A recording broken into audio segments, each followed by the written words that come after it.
Les 10 bienfaits de la banane, c'est le fruit de la forme, avec ses 90 calories au 100 g et ses 19,7% de glucides. 2. Elle apporte un coup de fouet immédiat. C'est aussi un fruit particulièrement riche en nutriments. La banane contient quasiment toutes celles du groupe B indispensables à la bonne marche de l'organisme, notamment les vitamines B1, B2, B3 et B5, qui luttent contre la fatigue physique et intellectuelle, ainsi que de la vitamine C tonifiante. 100 g couvre près de 10% de nos besoins, note Raphaël Grument. Elle renferme également 13 minéraux différents parmi lesquels le magnésium, le fer et le phosphore, source d'énergie.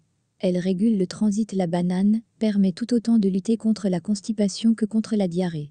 Elle doit ses bienfaits régulateurs de transit à sa richesse de pectine, qui absorbe l'eau contenue dans le tube digestif et permet de mouler les selles, explique Raphaël Grument. Elle aide ainsi à retrouver un confort intestinal normal.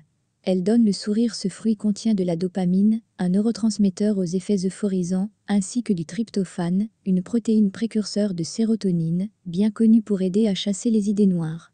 Elle contient également une bonne quantité de vitamine B6, la vitamine la plus représentée dans la banane, puisqu'elle apporte 12% des VNR. Associée au magnésium, celle-ci participe à détendre le système nerveux. Grâce à ce cocktail, la banane aiderait à équilibrer notre état émotionnel et à tenir à distance les dépressions légères à modérées. Elle est riche en potassium, avec ses 411 mg de potassium au 100 g, la banane est le fruit le plus riche en ce minéral. À elle seule, elle couvre 21% des apports journaliers recommandés. Un atout pour les personnes hypertendues, car le potassium a la propriété de réguler la tension artérielle. Cela permet d'éviter le durcissement des coronaires, un phénomène responsable, à terme, d'infarctus.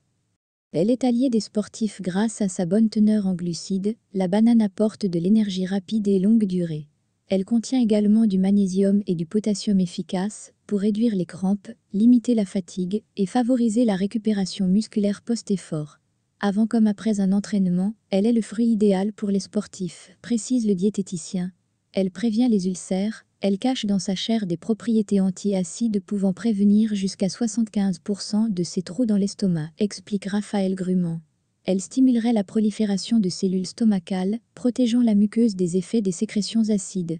Mieux, plus vous en consommez, plus la barrière protectrice de votre estomac est de bonne qualité et se défend contre les attaques acides. Elle est bonne pour la ligne, avec un apport calorique moyen, 90 cal/100 g, et une bonne richesse en fibres rassasiantes. La banane est un fruit qui cale rapidement et pour longtemps, sans peser sur la balance. Au contraire, elle évite les fringales entre repas et permet de résister à la tentation de se jeter sur des aliments gras et sucrés. Elle renferme des antioxydants parmi eux la vitamine C, le sélénium, le zinc, le manganèse, le carotène, les polyphénols.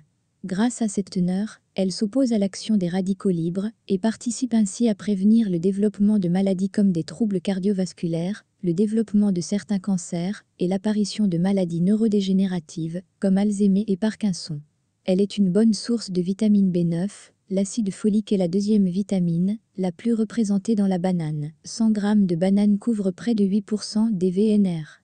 Celle contribue à la fabrication normale des globules rouges, luttant ainsi contre la fatigue et stimule nos défenses immunitaires. Elle est également particulièrement intéressante pour les femmes enceintes et celles en projet d'enfant, car celle-ci aide à prévenir les malformations du fœtus. Comment bien choisir ces bananes ? Il est recommandé d'opter pour un fruit bien jaune, dont la peau est dépourvue de taches ou de meurtrissures. Plus elle mûrit, plus son amidon se transforme en sucre. Aussi, si vous la préférez peu sucrée, optez pour celles qui ont encore les pointes vertes, tandis que si vous l'aimez bien sucrée, préférez celles qui commencent à se tigrer. À savoir, plus elle mûrit, plus son index glycémique augmente.